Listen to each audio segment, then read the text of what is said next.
Hello guys, welcome to another driving test video.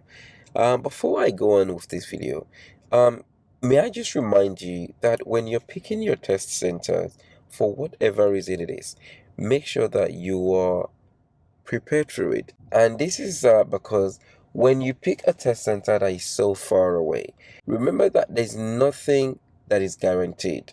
One thing you want to be is confident in what you are doing, because it will be no point if you're scared to drive in a test center around you and then yet you're going into a test center so far away that you have no idea what to expect.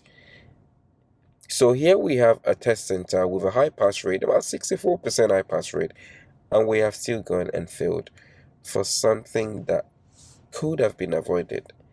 So if you can't control your nerves, you might as well take your chances somewhere closer to you. Take your chances where you won't be spending so much. Don't spend so much just to end up being nervous or end up doing things that you could have done wherever you lived and failed anyways, and save your money on lessons. So yes, here we are in Durham. And I traveled from London to Sheffield, and then we then went from Sheffield to Durham. So because of the distance and the test being on a Friday morning at 9:07, we had to sleep over and lodge at a hotel in Durham overnight on Thursday. So had an intensive lessons on that Thursday, slept over, and then on Friday went for the test. So there's so much cost to this that you don't want to go nervous and worried. And if you're going to fail, fail for something more tricky or something more difficult. Don't fail for things that could have been avoided. So keep that in mind, guys, please. We went on a pass rate with a high pass rate, but didn't guarantee anything. So keep that in mind. At the end of the day, it boils back to your driving. How safe a driver are you? Now, luck comes in, don't get me wrong. You can fail sometimes if you're not lucky and all that. But at least you've got to make sure that you cover your own side. Cover the minimum. Make sure that the minimum expectations, from your side, yes, you're good with that. And then that way you can leave the rest to luck, right? So yeah, this test was on Friday the 29th of September 2023, and the test took place or started at 9:07 in the morning.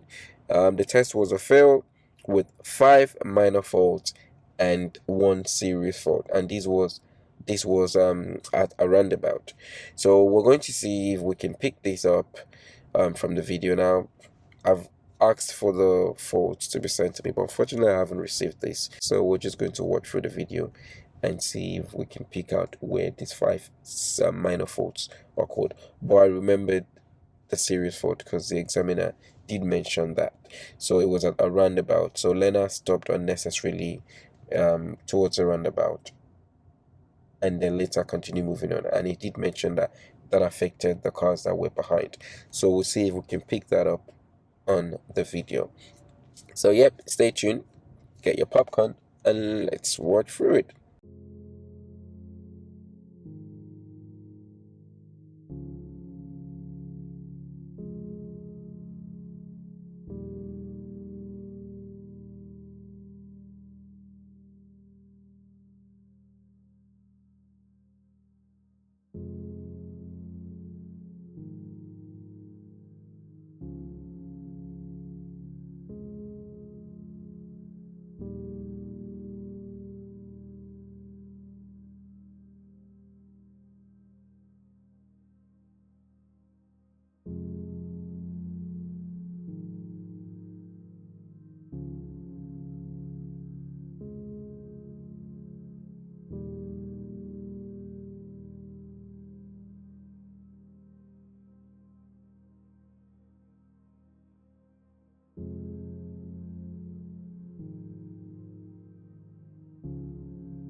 At the roundabout ahead, the learner got confused as to what lane to use while turning right at that roundabout. And that was actually because the learner was following the road signs, so couldn't pick up which direction she was supposed to be going to. And as you can see, she came into the left lane first and then changed to the right lane. If she had continued in the left lane and then used that left lane to turn right, that would have been a serious fault. So keep that in mind. If you end up in the left lane and you didn't realize on time, just continue in the left lane and turn left. So yep, I wasn't sure if any fault was given here, but I'm pretty sure probably not a fault there. But if there was any, then it would have probably been planning and awareness maybe for that situation.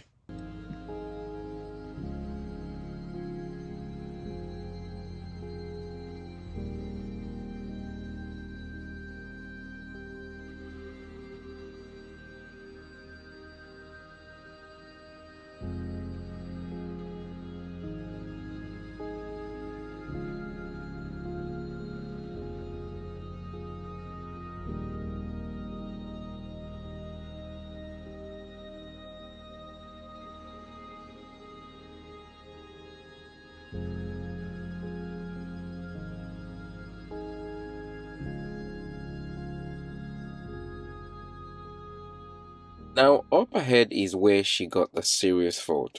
Please, guys, stay calm and not be too anxious on your test that you start to overreact before the word go. Ahead of us is a roundabout.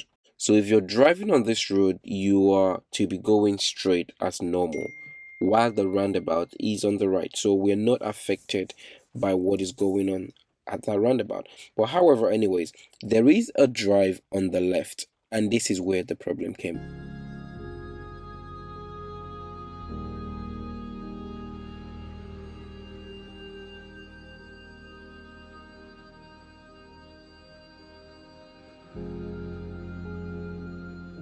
Ahead to the left is a black van, and beside that van is a white car. Now, the white car is coming out into the road. Bear in mind that the van is blocking the view of this driver, but good enough, the driver are taking good precaution, stopped and then driven forward slowly towards the junction. And as you would see from the video, the driver was clearly not going to drive into the road unsafely, but the learner overreacted, reduced speed below 15 miles an hour, and then continued. Now, bear in mind, this is a 40 miles an hour road. And that massive change of speed caused the van driver behind to suddenly reduce speed as well.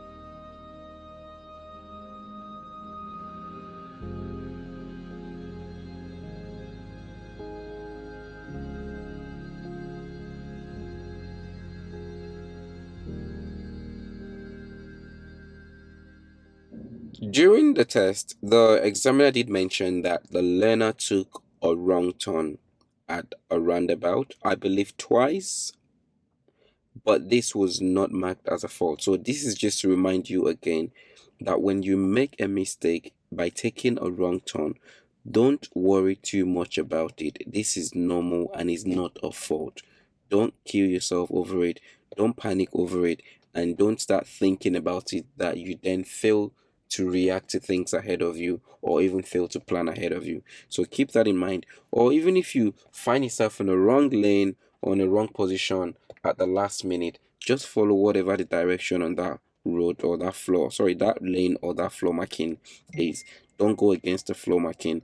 Don't do a spontaneous lane change. That's not safe. So keep that in mind. Missing a turn is not a problem. It is not a fault. So far you don't go on doing it 10 times in a 35 or 40 minutes test, then you clearly are not able to follow directions, or perhaps are not able to drive independently. So you're not able to prove that you can drive independently on the road.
At this roundabout, I was surprised that the learner was actually not given a serious fault for the decision made later on as the light went into green or changed to green. So we're taking the third exit here, and as you can see, there are lots of traffic lights here, which is also one reason why this roundabout can be a little confusing. Now, traffic lights should make it easier, but there's too many of them, and if you focus too much on the lights, you would miss what is going on ahead. So at the third exit, there is another traffic light there, and that light is red. And as you can see here, these cars are already stopping, and the learner could have continued on to wait behind the second white car, but instead stopped suddenly at the light before the exit, right in the middle of the roundabout. So that was surprising that a serious fault wasn't actually given there. Now imagine how serious that could have been if there was another vehicle behind the learner driver at that time when that happened. So yeah, actually at first I thought this was where the serious fault was, but then I remembered that the examiner mentioned that she slowed down, almost stopping, but didn't stop and affected the van behind. And in this situation, there is no van behind, but in the other situation, where I pointed out earlier on, there was a van behind at that point. So, yep, clearly this was not a serious fault. So, it could have been one of the five minor faults. So, keep this in mind that in a different situation, or sorry, actually, with a different examiner, that could have been marked as a serious fault.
Just before getting to this part of the video, luckily I received the test result.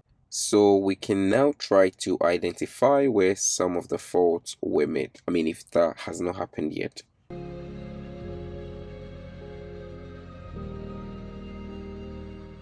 There were two faults for appropriate speed on the result. Now, I feel like if one of it was on this road, so coming into this road, it seems like it took quite a while for the driver to pick up speed and keep up with traffic. I mean, you can observe it at this point and see. So if we look at the gap ahead, the next car is still quite some length away, and we could have covered a bit more of that gap.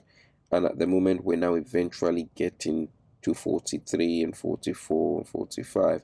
So it's like she's just woken up to realize, oh, okay, I think I can make more progress. So you'd see now that our speed is now getting up to 40. So here you go, cars passing and coming back into the left. So yeah, perhaps that would have been one minor fault for appropriate speed there.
Now, in case you're wondering if it is allowed to pull up at the bus stop, now it is normally something you should not do. Don't park or pull up at the bus stop. But in this case, I would assume that the examiner would have instructed the learner driver to pull up there, because sometimes this is the case. Examiners would or could ask you to pull up in places where normally wouldn't be allowed, but yep, it's an instruction. They want to test you for something, so yep, follow the instructions and do what you have to do. It is not a trick, please, and that is why I am stating this. They wouldn't trick you. They are giving you an instructions, and that's what you should do. It's not a trick, so please keep that in mind. The examiners would not try to trick you. But please remember to do it safely. Check your mirrors, signal, give the cars behind you adequate time to know what you're doing and stop safely.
So here is the pull up on the right maneuver, and they're going to be reversing 2 car length. So if you get this on your test, then happy days, because that means you're not going to be doing parking. So make sure you're doing good observation while you're while you're reversing. Be aware of what's going on around you. Be aware of cars passing you. Stop if you need to, especially if they're passing closely. Now, if this was to be a pedestrian pathway to your right, I would say look out for pedestrians walking on the pathway and stop if there are pedestrians approaching, they're close to you, and let them get past and then continue again. Now, if the pedestrian footpath is wide and they're all the way to away from the car, far to the edge of the on the inside of the pathway, then you may continue. Or if they're more closer to the car, you might want to consider waiting. So keep this in mind, especially if you're driving or you're doing this in town or city where there are more pedestrians walking and using the pathway. So keep that in mind. But in this situation, we haven't got that case. So just got to look out for cars passing on your left. So yeah. So at this point, they are now coming back to the test center, and would be the end of the test. Now, in all, it wasn't actually a bad drive. This was a good drive, but unfortunately, I believe the learner was anxious at the beginning, which I am not surprised. Yeah, learner was anxious at the beginning and wasn't able to keep it together towards the first few minutes, and that's why that situation happened where the series fault was given. And unfortunately, to have traveled this far and fail for that is painful. So keep this in mind, guys. Stay calm, stay calculated. Your first 10 minutes of your test, I always say, is very, very important. And in this case, I believe, I can't remember, but I believe this series fault was within the first 10 minutes. So, but later on, as you can see, she settled into the test and it was fine after all. I mean, it was fine after that. But unfortunately, the deed is already done. So stay calm, guys. Be safe and don't be too nervous. Don't be too anxious. You can do it. And I believe even if you failed before now, you would see where I'm coming from. You know now that the test is actually not that long number one. Number two, it is actually not that serious. It's not that tough. Not as tough as you think it is. And anyone who's done it can attest to that. So the problem is really your nerves. Many times it's not even the driving, because the driving is only a fraction of it. But being able to stay calm and deal with the road and negotiate with the road, or negotiating with the people on the road, is a bigger part of it. And that's why I often say to my learners, you can actually learn to drive in one day, and that's learning to move a car. But then it takes you a whole year to learn to adapt to the road, to learn to understand the road, to learn to negotiate with people on the road, and most of all, to learn to actually control your mind. So keep this in mind, guys. I hope you find this video useful, and I hope that you go ahead and pass your test. So don't forget, like the video, share if you can, and if you haven't subscribed and you want to see many more videos, I have covered so many test centers. So look into the folders or the playlists. There are many other things that you can find there. So I'll see you in the next video. Take care. And by the way, I believe I will be coming back to Durham. I find it interesting. There are a couple of roundabouts in Durham that I would love to do. So I'm coming back to Durham and I will be doing the whole test route. So if you want to see that, then subscribe and you'd get notifications, or that's if you click that notification button, then you get the notification when I upload those as well. So stay safe on the road, guys. Best of luck with your lessons, and most importantly, best of luck with your driving test. Peace.